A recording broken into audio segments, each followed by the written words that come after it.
नमस्कार दोस्तों, स्वागत करता हूं आपके अपने YouTube चैनल स्टडी प्रचार में। दोस्तों, सामान्य हिंदी के सीरीज के अंतर्गत आज हम पढ़ने वाले हैं अध्याय 2। क्या है मित्रों? अध्याय 2, जिसके अंतर्गत आज हम पढ़ेंगे हिंदी वर्णमाला व विराम चिन्ह।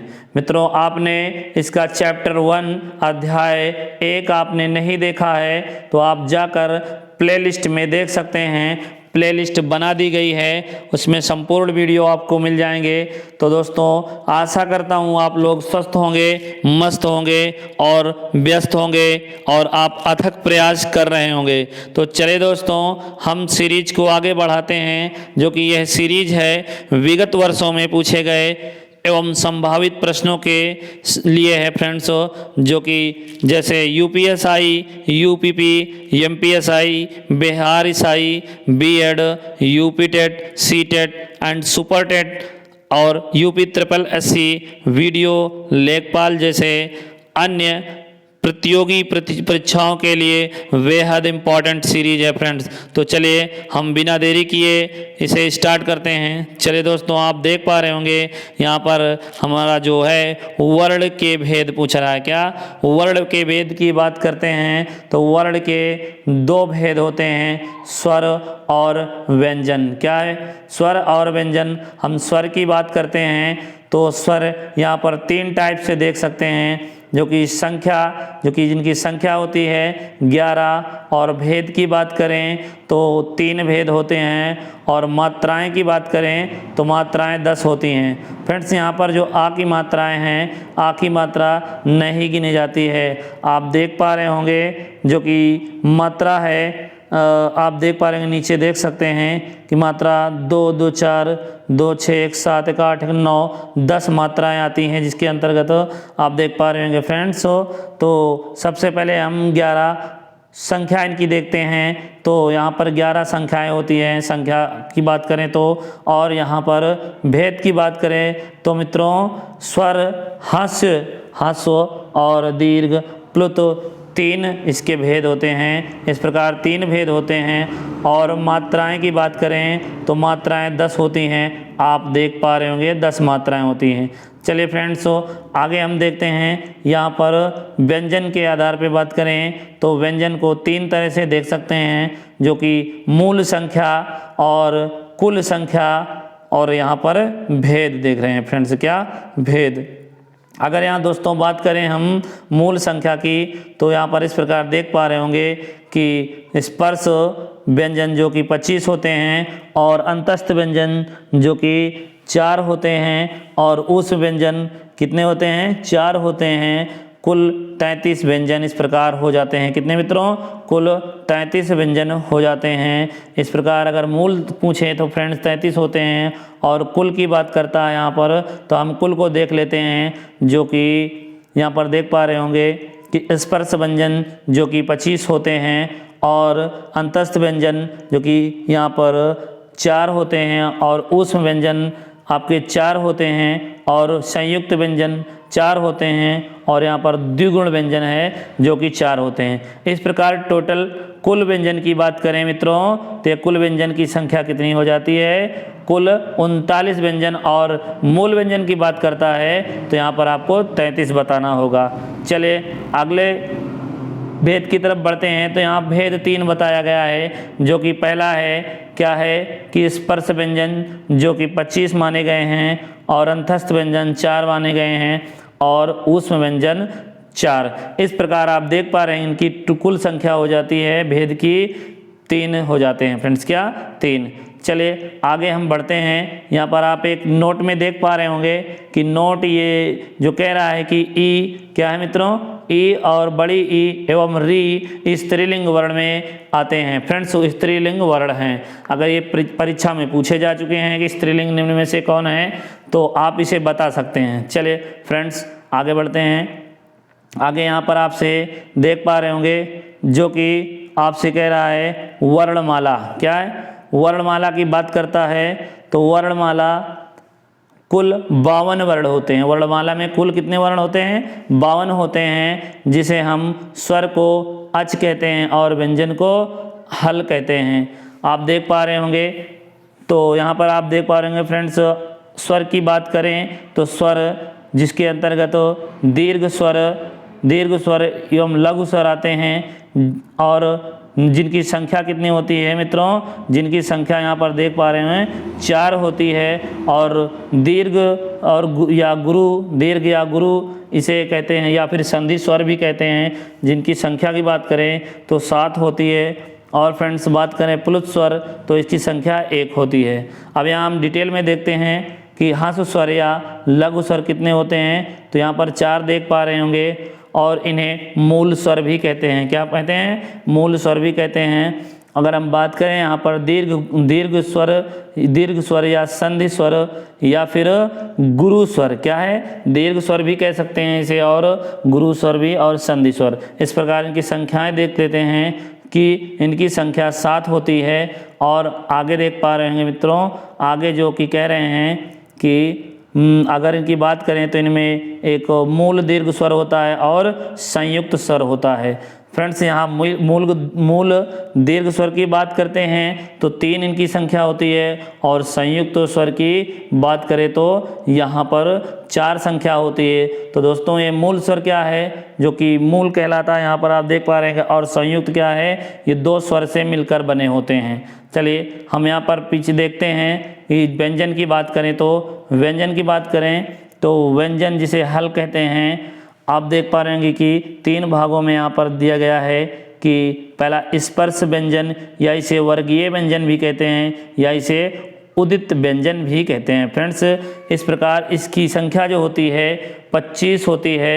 आगे देखते हैं, अगला कह रहा है कि अंतस्थ व्यंजन की बात करें तो इसकी संख्या कितनी होती है? 4 होती है। और ये होते क्या हैं? या, रा, ला, वा, जो कि अंतस्थ व्यंजन के अंतर्गत आते हैं। अब आगे हम बात करें तो ऊष्म व्यंजन की, जो कि इनकी संख्या की बात करें तो 4 संख्या होती हैं, और चारों को देख सकते हैं स, ख, स, हा। चले आगे हम बढ़ते हैं, तो आगे यहाँ पर नोट में आप देख पा रहे होंगे जो कि दिया गया है, ध्यान दें, आप देख सकते हैं इसे कि मूल दीर्घ स्वर को सजातीय स्वर और संयुक्त दीर्घ स्वर को विजातीय स्वर मिश्रित स्वर कहते हैं, या विजातीय स्वर या फिर इसे मिश्रित स्वर कहते हैं। दोस्तों ऐसा क्यों कहते हैं? क्योंकि ये एक ही, दोस्तों यहाँ पर इसकी बात करें किसकी, मूल स्वर की, तो ये सजातीय स्वर होते हैं। इनकी कहने की बात है कि ये एक ही जाति से मिलकर आ से मिलकर बनते हैं। और संयुक्त स्वर की बात करें तो यह विजातीय स्वर कहलाते हैं, या इसे मिश्रित स्वर कहते हैं, क्योंकि इसमें अलग अलग स्वर मिलकर दूसरे जाति के स्वर मिलकर बनते हैं। इस प्रकार यह विजातीय या मिश्रित स्वर कहलाता है फ्रेंड्स, और यह है आपका मूल स्वर कहलाता है। चलिए तो आगे हम देखते हैं, आगे आपसे बात कर रहे हैं जो कि वर्णमाला की बात करें तो वर्णमाला किसे कहते हैं। फ्रेंड्स यहाँ वेरी इंपॉर्टेंट पॉइंट वाइज हम पढ़ेंगे, वर्णमाला किसे कहते हैं। तो वर्णों, अक्षरों या लिपि चिन्हों के व्यवस्थित क्रमबद्ध समूह को वर्णमाला कहते हैं। दोस्तों यहाँ पर आपको व्यवस्थित क्रमबद्ध जरूर लगाना है। व्यवस्थित क्रमबद्ध समूह को क्या कहते हैं? वर्णमाला कहते हैं। और यदि बात करें फ्रेंड्स, यदि वर्णों को व्यवस्थित क्रम में ना रखा जाए, क्या, अगर इन्हें व्यवस्थित क्रम में ना रखा जाए तो वे वर्णमाला नहीं बल्कि वर्ण समूह कहलाते हैं। क्या कहलाते हैं? वर्ण समूह कहलाते हैं। वेरी इंपॉर्टेंट फ्रेंड्स, आप देख पा रहे हैं एक नया क्वेश्चन आपको देखने को मिल रहा है कि यदि वर्णमाला को व्यवस्थित क्रम में न रखा जाए तो क्या होगा? वे वर्णमाला नहीं बल्कि क्या कहलाएंगे? वर्ण समूह कहलाएंगे। क्या कहलाएंगे?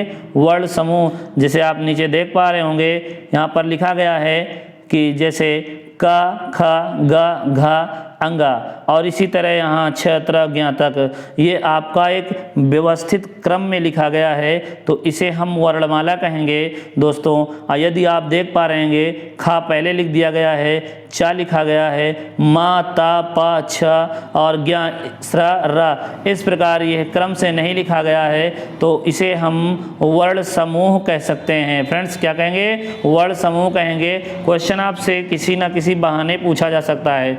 चलिए वेरी इंपॉर्टेंट क्वेश्चन। आगे बढ़ते हैं, अगला क्वेश्चन आपसे देख पा रहे होंगे जो कि यहाँ पर कह रहा है, पॉइंट नेक्स्ट है, हिंदी वर्णमाला देवनागरी लिपि में लिखी जाती है। आपको पता होगा कि हिंदी वर्णमाला देवनागरी लिपि में लिखी जाती है, जो क्या है, जो कि ब्राह्मी लिपि का ही परिष्कृत रूप है। किसका रूप है? ये ब्राह्मी लिपि का ही परिष्कृत रूप है। जैसे ब्राह्मी लिपि बाएं से दाएं लिखी जाती है, वैसे ही देवनागरी लिपि भी हिंदी में भी बाएं से दाएं लिखी जाती है। इस प्रकार दोस्तों बाएं से स्टार्ट होता है और दाएं की तरफ लिखी जाती है। चलिए, तो आगे इसे कह रहे हैं कि इसे नागरी लिपि भी कहते हैं। याद रखना मित्रों, इसे नागरी लिपि भी कहते हैं। और नेक्स्ट पॉइंट की बात करते हैं, तो यहाँ पर नेक्स्ट पॉइंट आपसे कह रहा है कि हिंदी वर्णमाला में वर्ण या फिर ध्वनियों के मुख्यतः दो प्रकार होते हैं। अब दोनों प्रकार की बात करें तो पहला प्रकार क्या है? यह है स्वर वर्ण है। क्या है? स्वर वर्ण। और दूसरा है व्यंजन वर्ण। आगे हम इसके बारे में पढ़ेंगे। आप देख पा रहे होंगे यहाँ पर सबसे पहले हम स्वर वर्ण की बात करते हैं। स्वर वर्ण क्या है?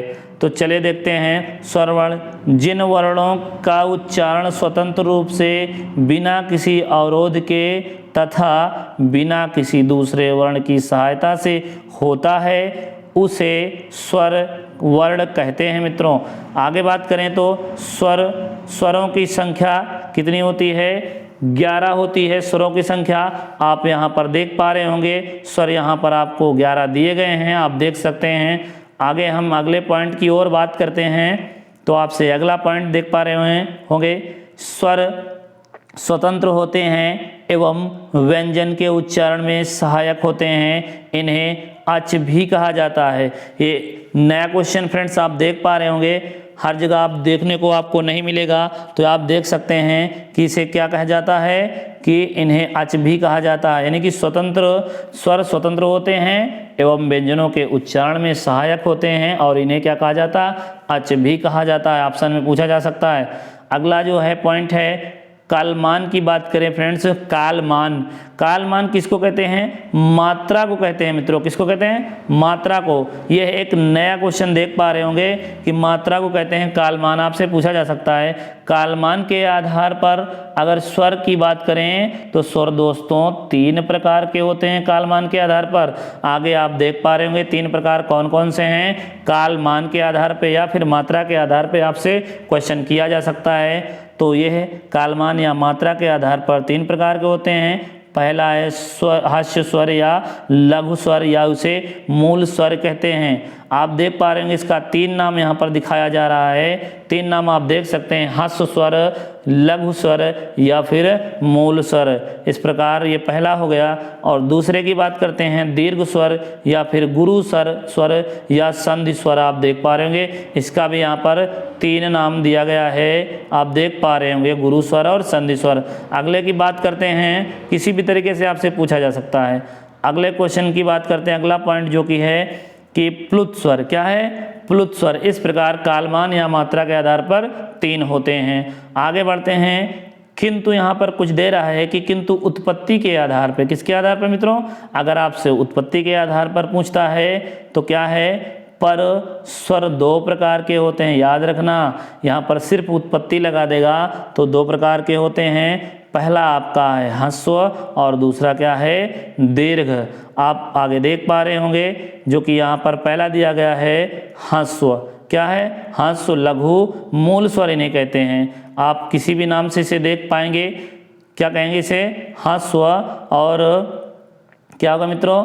ह्रस्व, लघु, मूल स्वर। इस प्रकार आप देख रहे होंगे यहाँ पर दिया गया है। आगे बढ़ते हैं जो कि आ, ई, उ, री, इसे ह्रस्व स्वर, लघु स्वर या मूल स्वर कहते हैं। आगे बढ़ते हैं।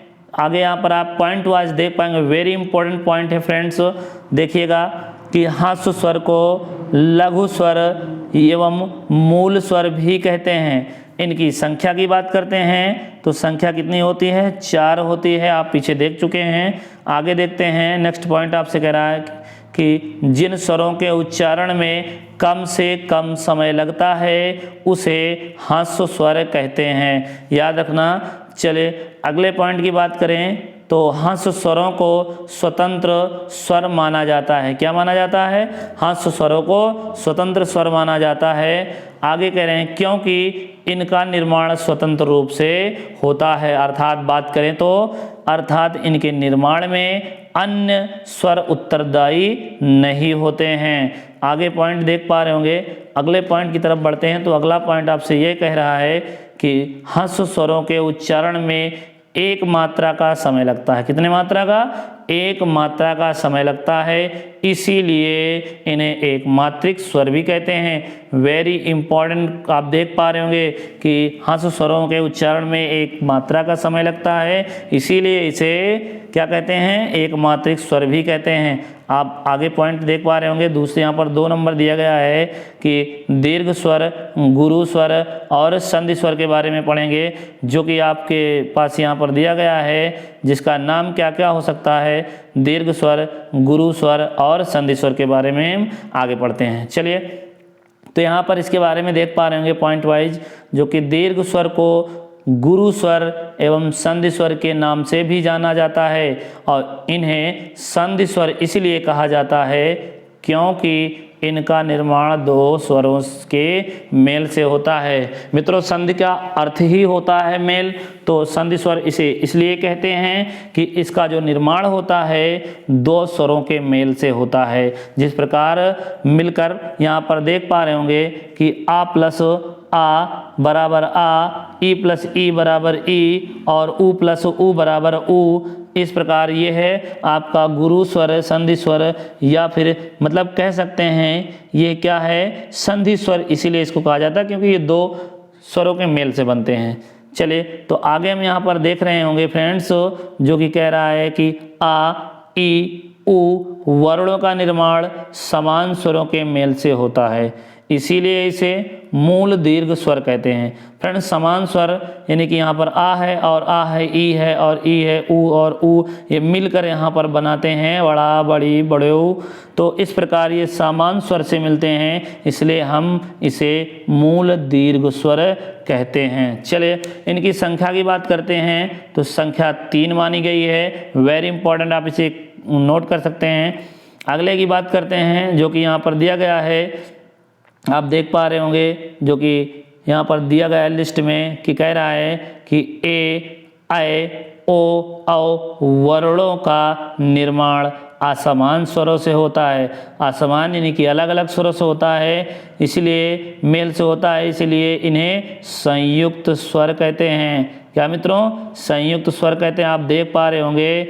और इनकी संख्या की बात करें तो 4 होती है। जिस प्रकार यहाँ पर देख पा रहे होंगे आ और ई अलग अलग समान असमान है फ्रेंड्स, जिससे मिलकर एक नया स्वर बनता है जिसे ए कहते हैं। आगे बात करें आ और ए असमान है, जिससे मिलने पर ऐ बनता है। आ और उ जो कि असमान है और मिलने से ओ प्राप्त होता है। और आ और ओ जो कि मिलने से औ बनता है, जिसके संधि से औ बनता है, इसीलिए इसे संयुक्त स्वर के नाम से जाना जाता है। और की संख्या की बात करें तो 4 होती है। चलिए अगले पॉइंट की तरफ हम बढ़ते हैं। अगला पॉइंट कह रहा है कि दीर्घ स्वरों के उच्चारण में ह्रस्व स्वरों से दुगना समय लगता है। और अगले पॉइंट की बात करते हैं तो अगला पॉइंट कह रहा है दीर्घ स्वरों के उच्चारण में 2 मात्राओं का समय लगता है। कितनी मात्राओं का? 2 मात्राओं का समय लगता है, इसीलिए दोस्तों इसे द्विमात्रिक स्वर भी कहा जाता है। याद रखना, द्विमात्रिक स्वर क्यों कहा जाता है, पूछा जा सकता है। चलिए तो अगले पॉइंट की तरफ बढ़ते हैं। यहाँ पर कह रहा है हिंदी भाषा में री की बात कर रहा है। किसकी? री का दीर्घ गुरु संधि स्वर अर्थात री नहीं बनता है। क्या है मित्रों? यहाँ पर कह रहा है कि अगर हम री की बात करें, री का दीर्घ या फिर गुरु या फिर संधि स्वर अर्थात री बड़ा री नहीं बनता। जिस प्रकार आप देख पा रहे हैं बड़ा री नहीं बनता। और री का प्रयोग केवल संस्कृत भाषा में होता है, हिंदी में नहीं होता।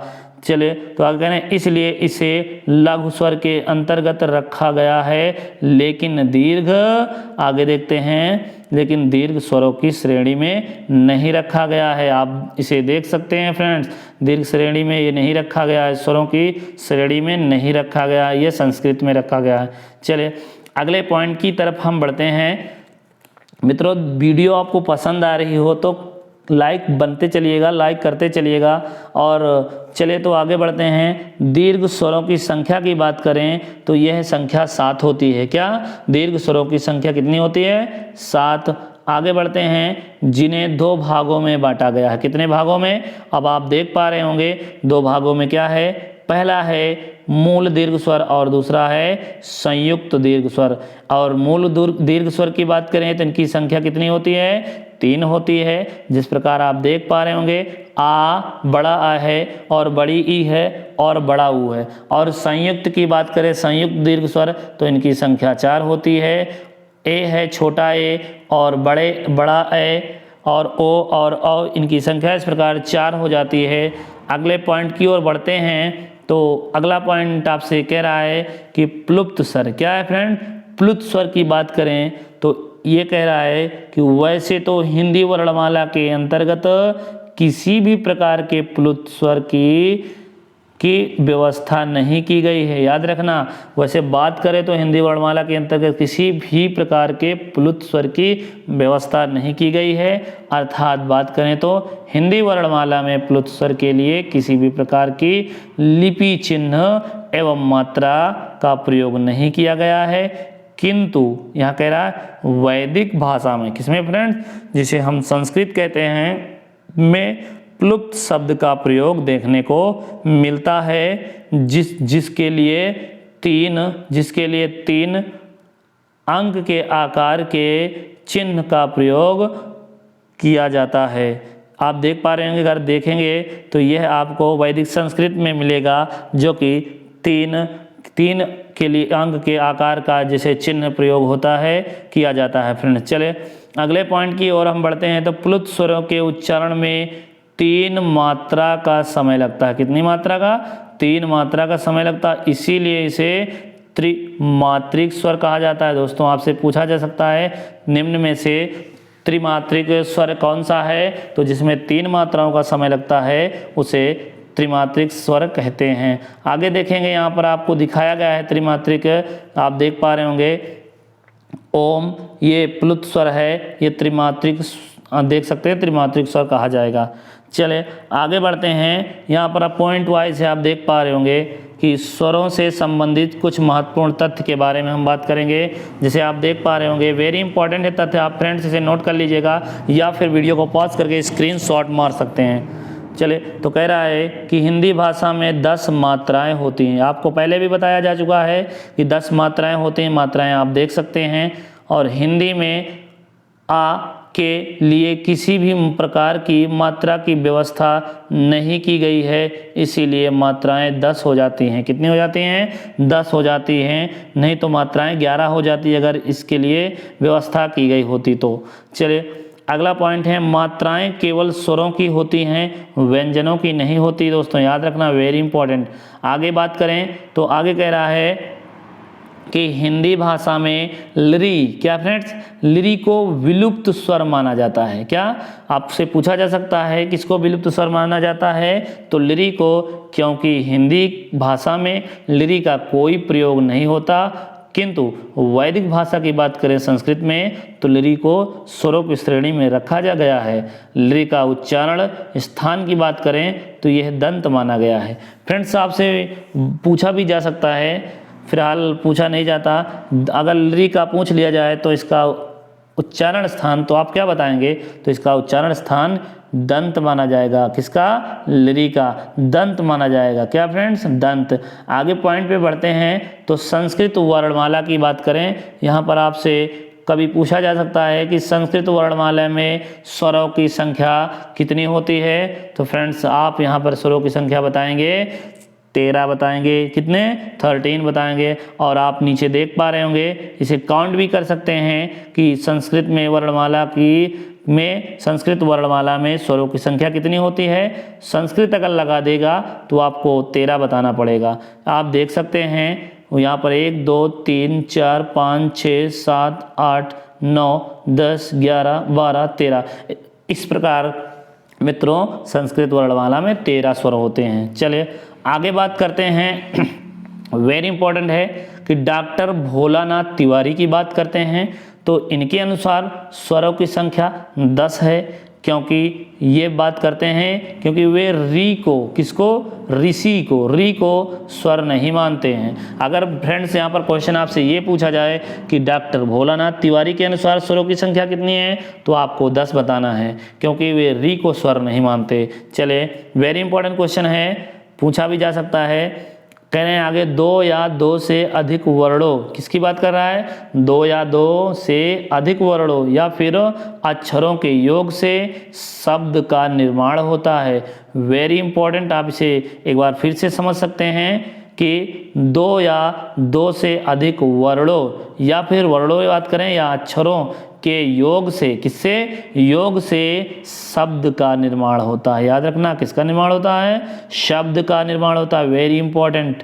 चले आगे बढ़ते हैं। आगे आपसे यहाँ पर कह रहा है कुछ इंपॉर्टेंट तथ्य देख पा रहे होंगे कि उस स्वरों का उच्चारण स्थान देख लेते हैं। फ्रेंड्स यहाँ पर जिस प्रकार व्यंजनों का उच्चारण पूछा जाता है, यहाँ पर स्वर के भी उच्चारण पूछे जाते हैं। तो कंठ की बात करें हैं तो कंठ में क्या होता है, आ और और क्या है, विसर्ग, ये जो है कंठ से उच्चारित किए जाते हैं। आगे बात करें तालु से उच्चारित होने वाले तो तालु से ई और बड़ी ई। चले आगे मूर्धा से बात करें, मूर्धा तो फ्रेंड्स री होता है, क्या, री। और नेक्स्ट बात करें दंत, क्या है, दंत। स्वरों का उच्चारण दांत से नहीं होता है। याद रखना, आपसे क्वेश्चन किया जा सकता है आपको भ्रमित करने के लिए। तो दंत से स्वरों का उच्चारण दंत से नहीं होता है। चलिए अगले बात करते हैं अगले क्वेश्चन की तरफ। अगला पॉइंट है ओष्ठ से उच्चारण होने वाले स्वर का, तो क्या कहते हैं, उ और उ, छोटा उ बड़ा उ, ये क्या है, ओष्ठ से उच्चारण है। आगे कंठ तालब, कंठ प्लस तालब, क्या मित्रों, कंठ प्लस तालब की बात करें तो यह क्या होगा, कंठ प्लस तालव्य।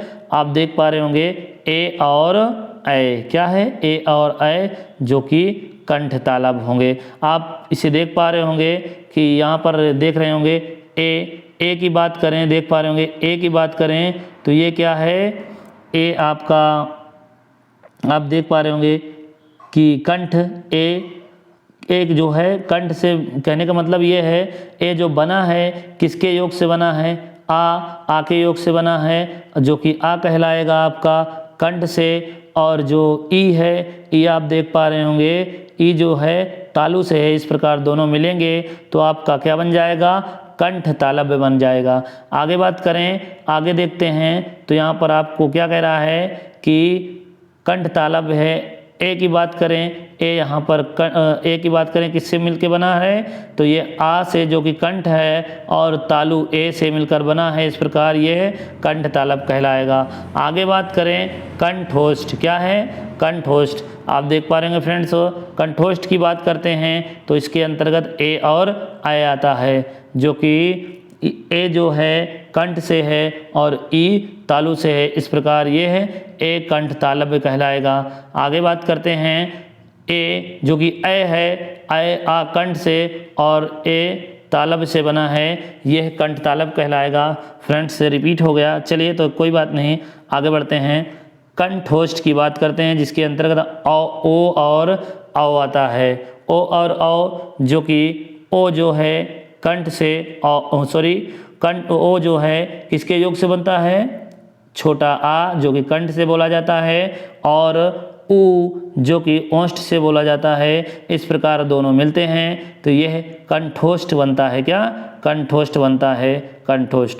आगे बात करें, यह कंठ आ से और ओ जो है ओष्ठ से होता है। इस प्रकार दोनों मिलते हैं तो औ बनता है, जिसका उच्चारण स्थान क्या हो जाएगा, कंठोष्ठ। आगे बात करें मित्रों, यहाँ पर आप देख पा रहे होंगे नासिका। नासिका से उच्चारण स्थान अगर बात करते हैं तो ये आहा, क्या अंग क्या मित्रों, अंग की बात करें, अगर अंग की उच्चारण स्थान देखें तो ये नासिका से बोला जाता है। चलिए आगे हम बढ़ते हैं।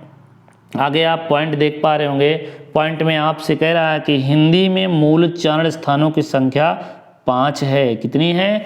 5 है। पूछा जा सकता है कि हिंदी में मूल उच्चारण स्थानों की संख्या 5 है। आगे बात करें तो कंठ तालु, कंठ तालु, मूर्धा, दंत जिसे दंत कहते हैं, होष्ठ, किंतु स्वरों का उच्चारण कुल 6 स्थानों से होता है। याद रखना कि यहाँ पर आपसे कह रहा है कि हिंदी में मूल उच्चारण स्थानों की संख्या की बात करें तो 5 है, कंठ तालु मूर्धा दंत ओष्ठ, किंतु अगर स्वरों का उच्चारण स्थान की बात करें, किंतु स्वरों का उच्चारण बात करें तो कुल 6 स्थानों से होता है। याद रखना मित्रों। आगे क्वेश्चन की ओर बढ़ते हैं। आगे यहाँ पर पॉइंट है कि अयोगवाह की बात कर रहा है। अयोगवाह यहाँ पर अंग और आहा है जो कि अयोगवाह के अंतर्गत आते हैं। अगले पॉइंट की तरफ बढ़ते हैं। इनकी संख्या की बात करें तो इनकी संख्या 2 होती है, अंग और आहा। चले नेक्स्ट पॉइंट है अयोगवाह अर्थात जिसका वहन कोई ना करे। मतलब ये है कि इसका वहन कोई नहीं करता। कहने का मतलब ये है स्वर और व्यंजन दोनों नहीं करते हैं। इनकी गिनती स्वर एवं व्यंजन के अंतर्गत नहीं होती, किंतु कह रहा है अगर इनकी आवश्यकता जिसको यानी कि स्वर को हो या फिर व्यंजन को होती है तो यह उनके साथ लग जाते हैं। अर्थात इनकी आवश्यकता जब स्वर को होती है तो ये स्वर के साथ लग जाते हैं, और जब इसकी आवश्यकता की बात करें, इसकी आवश्यकता व्यंजन को होती है तो व्यंजन के साथ लग जाते हैं। जैसा कि ये जिसके साथ प्रयोग में लेने होते हैं उसके साथ लग जाते हैं। इस प्रकार अयोगवाह होते हैं। फ्रेंड्स चलिए आगे पॉइंट पे हम बढ़ते हैं। आगे पॉइंट पे नज़र डालते हैं तो यहाँ पर आपसे अंग को कह रहा है। अंग को अनुस्वार एवं आहा को विसर्ग कहा जाता है। ये सबको पता है फ्रेंड्स। एक बार देख सकते हैं इसे कि अंग को अनुस्वार और आहा को विसर्ग कहा जाता है। और आगत स्वर की बात करें तो आगत स्वर आ होता है जो कि इंग्लिश से लिया गया है। इंग्लिश के वर्डों को, शब्दों को लिखने के लिए, जो कि ऑफिस जैसे शब्द लिखे जाते हैं। चलिए आगे देखते हैं कि हिंदी वर्णमाला में अ को आगत स्वर की श्रेणी में रखा गया है। आगे देखते हैं यह फारसी भाषा का शब्द है। आपसे ऑप्शन में पूछा जा सकता है कि आ किस भाषा का शब्द है, तो यह है फारसी भाषा का शब्द है। इसका प्रयोग अंग्रेजी के कुछ शब्दों को, किसको, कुछ शब्दों को हिंदी में लिखने के लिए प्रयोग किया जाता है। जैसे बात करें तो जैसे हम ऑफिस लिखते हैं और ये अंग्रेजी का शब्द है, ऑफिसर लिखते हैं, आदि शब्दों के लिए हम इस प्रकार अ का प्रयोग करते हैं जो कि फारसी भाषा का शब्द है। चलिए आगे हम बढ़ें तो आगे देख पा रहे होंगे यहाँ पर फ्रेंड्स आपसे क्वेश्चन किया जा रहा है जो कि आपसे कह रहा है कि जीव के प्रयोग के आधार पर स्वरों का वर्गीकरण। आप देखेंगे कि जीव के प्रयोग के आधार पर स्वरों को कितने भागों में बांटा गया है। तो आइए देखते हैं कितने भागों में बांटा गया है। तो जीव को मुख्यतः 3 भागों में बांटा गया है। कितने भागों में?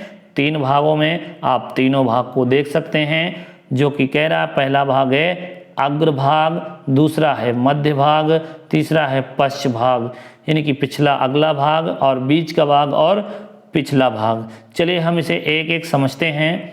जो कि आप देख पर अग्र भाग की बात करें तो इसके अंतर्गत ई ए आए आते हैं, जिनको पढ़ने पर हमारे मुख का, जीभ का अगला भाग यूज होता है, प्रयोग होता है, जीभ का अगला भाग प्रयोग होता है। और इनकी संख्या की बात करें तो 4 होती है। चले अगर हम मध्य भाग की बात करें तो मध्य भाग के अंतर्गत सिर्फ एक ही वर्ण आता है जिसे कहते हैं, एक ही स्वर आता है, आ बोलते हैं। क्या? आ। अगर हम पश्चिम भाग की बात करें तो पश्चिम में आ, ई, बड़ा आ, ऊ, सॉरी फ्रेंड्स, बड़ा आ, छोटा ऊ, बड़ा ऊ, ओ और औ, जो कि कुल मिला के 5 वर्ण हो जाते हैं जो कि पश्च भाग के अंतर्गत आते हैं। इस प्रकार हमने बात की जो कि जीभ के आधार पर, किसके आधार पर, जीभ प्रयोग के आधार पर मैंने स्वरों का वर्गीकरण देखा। अब देखते हैं मित्रों मुखाकृत के आधार पर, किसके आधार पर, मुखाकृत यानी कि मुख की आकृति के आधार पर स्वरों का वर्गीकरण देखते हैं। चलिए, मुख के आकृति के आधार पर स्वरों को 4 भागों में बांटा गया है, यानी कि 4 प्रकार के होते हैं मित्रों स्वर, जो कि मुख के आकृति के आधार पर बात करें तो 4 होते हैं। आप देख पा रहे होंगे कि पहला है समृद्ध स्वर। क्या है, समृद्ध स्वर। हम पहला पढ़ लेते हैं फिर आगे बढ़ते हैं। यहाँ पर समृद्ध के अंतर्गत आता है ई, उ, ई, बड़ी ई, छोटी ई, बड़ा ऊ, छोटा ऊ, यानी कि ई, उ, 4। इस प्रकार उच्चारण में कम मुख खुलता है। बात करें फ्रेंड समृद्ध की तो इसके उच्चारण में कम मुख खुलता है। आप पढ़ के चेक कर सकते हैं कि इसके उच्चारण में कम मुख खुलता है। आगे देख पा रहे होंगे कि आप इसे चेक कर सकते हैं, बोलकर आपको महसूस हो जाएगा।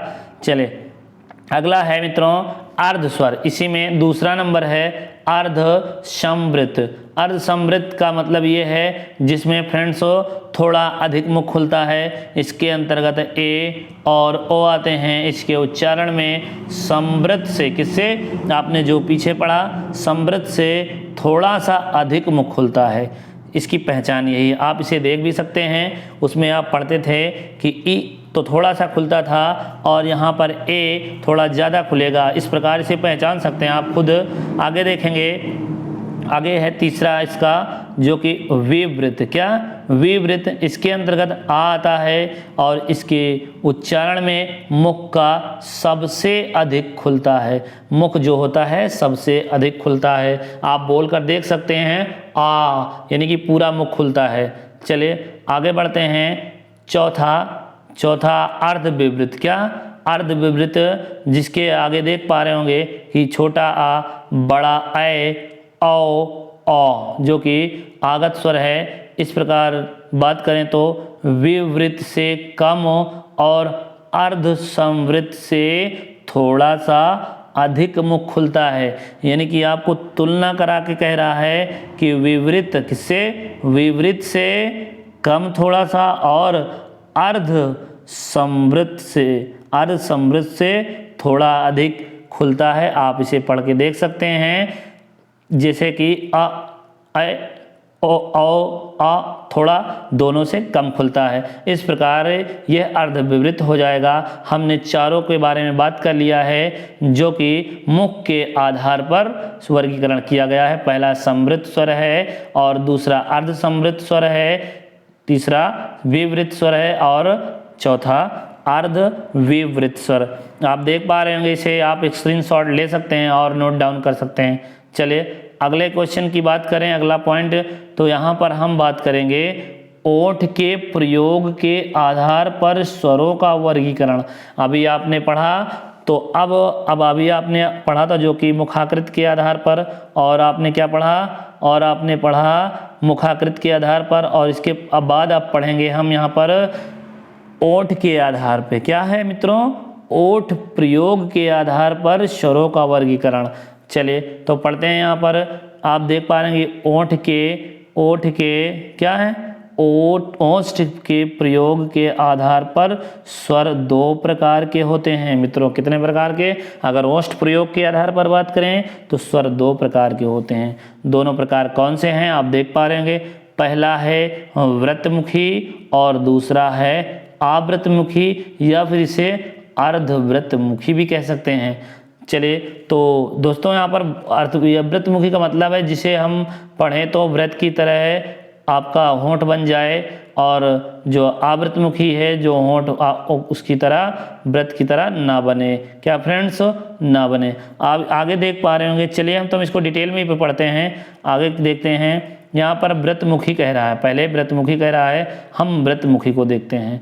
तो व्रतमुखी में उ, ओ, औ, आप इसे पढ़कर भी चेक कर सकते हैं। इसके बोलने पर व्रत जैसा सर्कल होठों पे बन जाता है, इसलिए इसे व्रतमुखी कहेंगे। आगे हम डिटेल में भी पढ़ सकते हैं। जिन स्वरों का उच्चारण करते समय होस्ट ओंठ गोलाकार हो जाते हैं, यानी कि दोस्तों इसको पढ़ते हैं तो ओंठ गोलाकार हो जाते हैं, वे व्रतमुखी स्वर कहलाते हैं। और इनकी संख्या की बात करें तो संख्या मित्रों 4 होती है। कितनी होती है?